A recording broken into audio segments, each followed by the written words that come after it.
শ্রী শ্রী ঠাকুরের দীক্ষা দেন। কেউ দীক্ষা দিয়ে কি আপনাদেরকে বলেছে যে এটা আমার ছবি আর আমার সাধন ভজন তোমরা করো? কি মা করেছে? কি দাদারা কেউ বলেছে? কি বলেছে? আপনারা সবাই ঠাকুরের দীক্ষা নিচ্ছেন আর ঠাকুরই আপনার গুরু। কি দাদা বলেছে না? ঠাকুর বলেছেন জীবনে প্রত্যেকটি ভক্তের সাথে আমার 3 বার দেখা হয়। কয়বার হয়?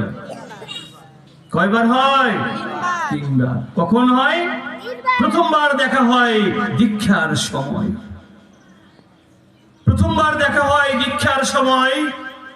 তুই যখন আমার এই দীক্ষা গ্রহণ করলি, আমি তোকে চিনে রাখলাম, তুই যে আমার শিষ্য, তুই যে আমার শিষ্য, আমি তোকে দেখে রেখেছি।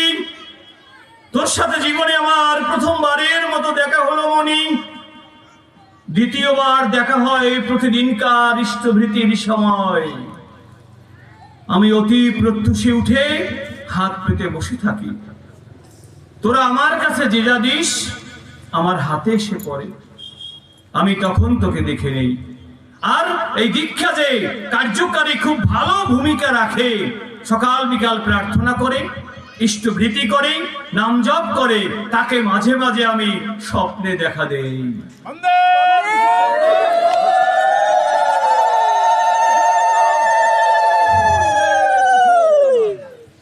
তাই জীবনে 3টি বারে প্রভুর সঙ্গে আমার দেখা হয়। তাই আমার এই ঠাকুর এ ছবির ঠাকুর নয়। আমার এই ঠাকুর কথা বললে কথা কয়। আপনারা যারা তার দীক্ষা গ্রহণ করেছেন, আপনারা কি উপলব্ধি করেন না? একটা বড় বিপদ। কি আমি করব, কিভাবে আমি চলবো? দেখেন কিছুক্ষণ নাম করতেই কেমন যেন ভিতরে শক্তি তৈরি হয়ে যায়। ঠাকুর তো আপনার জন্য সেই কঠিন বাণী প্রয়োগ করেছেন। কি বলছেন মনি? ভাবছো বসে চলবে কিসে, ভাববার তুমি কে? ভাববার তুমি কে? ভাববার যিনি, ভাবছেন তিনি। তুমি ভাবো তাকে। 4 লাইনের বাণীটি কিন্তু, কিন্তু 3য় লাইনে কি আছে? ভাববার যিনি, ভাবছেন তিনি। এখানে কি বাণী শেষ হয়ে গেছে? না না, এখানে শেষ হয় নাই। শেষ লাইনটি হচ্ছে তুমি ভাবো তাকে। এবার আমি যদি তাকে না ভাবি, তাহলে তিনি আমার ভাবনা কি করে ভাববেন বলেন তো?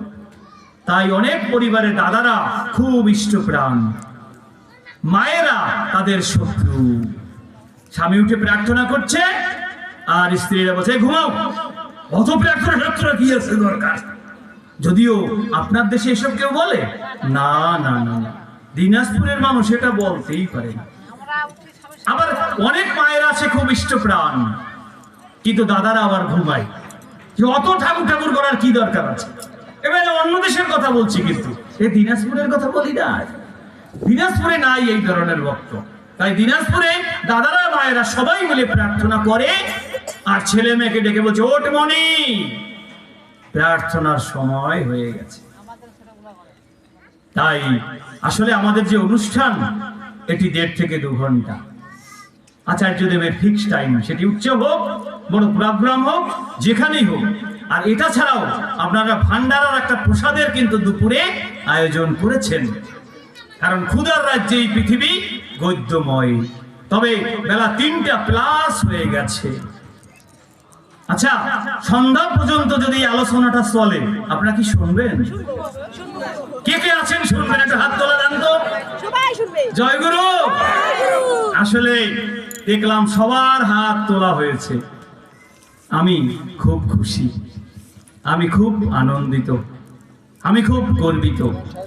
তবে শ্রী শ্রী ঠাকুর এবং আমাদের শাস্ত্রে বলেছে দুপুরের খাবার 12টার মধ্যেই খাওয়া ভালো। 12টার পরে যারা খাবার খায় তারা ওষুধের খাবার খায়। 2টার পর যারা খাবার খায় ভূত পেতনির খাবার খায়। তাহলে আজকে তো একটা বিশেষ দিন। শ্রী শ্রী বর্দা বলেছেন সব সময় নিয়ম মানবি না, তাহলে তোর বডি অমন করে তৈরি হয়ে যাবে। কখন কোথায় কিভাবে পড়িস তা তো বলা যায় না। তবে মাঝে মাঝে মনে একটু অনিয়মও করিস, ঠিক আছে? সুতরাং আমি আমার আলোচনা আর দীর্ঘায়িত করব না। তবে আবার যদি কখনো আসি, আবার অনেক কথা হবে। আপনাদের সবাইকে আমার খুব ভালো লাগছে, সবাই ভালো থাকুন। আর আমার এই দেবসেনাপতি কার্তিক এর দিকে লক্ষ্য রাখবেন। তিনি আলোচনা যখন তিনি ঘোষক ছিলেন, একটা কথা তিনি বলেছেন, মানুষ বহু সওয়ালের বোঝা অতি সহজেই বইতে পারে, কিন্তু আমার বোঝা বহনে মানুষ যেন অল্পতেই কাতর হয়ে পড়ে। আপনার আমার প্রত্যেকের সাধনা শ্রী শ্রী ঠাকুর, তিনি কি করলে খুশি হন তাই আপনারা শ্রদ্ধেয় আমার সেই শিলদার সাথে খুব আলোচনা করে চলবেন। আপনি ঘর টিনের আছে, আরে কখন যে বিল্ডিং হয়ে যাবে, আপনার ঘর বিল্ডিং আছে কখন যে ছাদ হয়ে যাবে আপনি টেরই পাবেন না।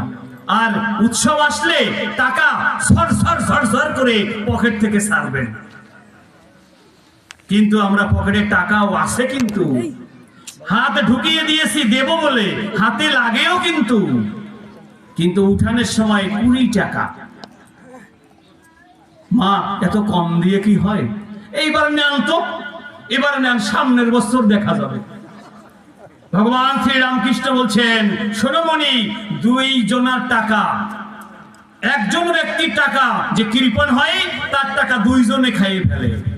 তুমি খুব কৃপণতা করে পয়সা জমিয়েছ মনি, টাকা খুব কষ্ট করে জমিয়ে দিয়েছো, কিন্তু পয়সা কিন্তু তোমার 2 জনে খাবে। কে কে খাবে জানেন? যখন আপনার দেহে রোগ হয়, যখন ডাক্তারের কাছে যাবেন, এইবার দেখেন টাকা কাকে বলে। তাই আমি বলি, ডাক্তার লিখতেও ড আর ডাকাত লিখতেও ড, জাকাত লিখতেও ড। সুতরাং আপনার টাকা কিন্তু ডাক্তার খেয়ে ফেলবে। আর কি বলছে, এরপরে খাবে তোমার উকিল।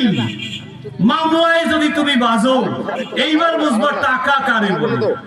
ঠাকুর বললেন, মনি কৃপণ হইও না, পুরুষ ইষ্ট পানে ধাও, নারীরা স্বামীর পানে ধাও, স্বামীর ঝোঁকে ছুটলে নারী শ্রেষ্ঠ ছেলের মা, আর ইষ্ট ঝোঁকে ছুটলে পুরুষ প্রজ্ঞা অনুপমা।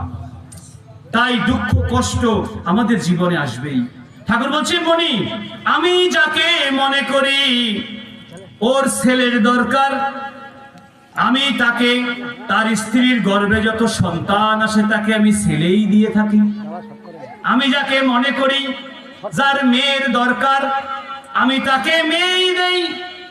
আমি যাকে মনে করি তার ছেলেরও দরকার, মেয়েও দরকার, তাকে আমি ছেলেও দেই মেয়েও দেই।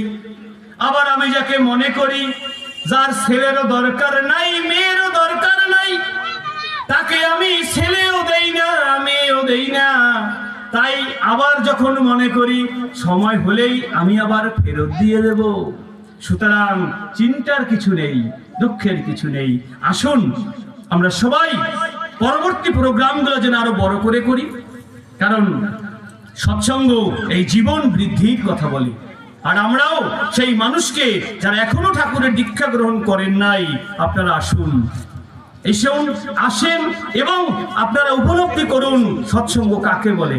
আজকে আমরা কিন্তু থাকবো, তবে আমার একটা বদ দোষ আছে।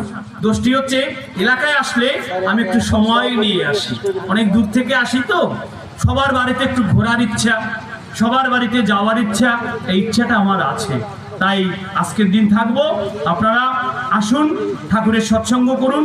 সৎসঙ্গ চাই বাঁচতে বাড়তে, তাই আমরা সবাই বেঁচে উঠি, বেড়ে উঠি। আর আজকে যারা আপনাদের সার্বিক সহযোগিতায় এত বড় একটি অনুষ্ঠান হয়েছে, আপনাদের পরিবারের সকলেই ভালো থাকুন, সুস্থ থাকুন, এই প্রার্থনা তারই শ্রী চরণে জানিয়ে আজকে আমাদের এই আলোচনা আমি এখানেই শেষ করছি।